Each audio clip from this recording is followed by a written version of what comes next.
So எல்லா அப்டேட்லயுமே ஒவ்வொரு character கொண்டு வருவாங்க. அதே மாதிரி மோஸ்ட் கேரக்டர்னு ஒரு புது கேரக்டர் வரப்போகுது. ஓகே, ஸோ ப்ரீ செட்ல வந்து நம்ம இந்த கேரக்டர் மத்ததான் வச்சிருக்கோம். இந்த கேரக்டர் வந்து ஆக்டிவ் பண்ணும் போதுல கல்லிடாடி மாதிரி கண்ணுக்கு தெரியாம போயிடுவா. ஆனா எனிமிக்கு தெரியுமான்னு கேட்டீங்கன்னா தெரியும்.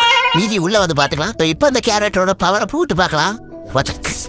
ஸோ இப்படி போட்ட உடனே சுற்றி ஒரு சர்க்கிள் வருது பாருங்க. அதை தான் அதில் மென்ஷன் பண்ணியிருந்தானுங்க. ஸோ இதோட கேரக்டர் எபிலிட்டி வந்து 12 செகண்ட் இருக்கும். ஸோ உங்களுக்கு ஒரு சில டவுட் வரலாம். ஒன்று, எனிமி அடிச்சா நம்ம மேலே படுமா? ரெண்டாவது, எனிமிக்கு நம்ம தெரியுமா அப்படின்னு. இப்போ ஃபர்ஸ்டே சொல்லியிருப்பேன், இந்த கேரக்டர் போட முடியல எனிமி எனக்கு நம்ம தெரியும். இப்போ உள்ள இந்த எனிமி இருக்கா, நம்ம லாங்கில் போயிடலாம்.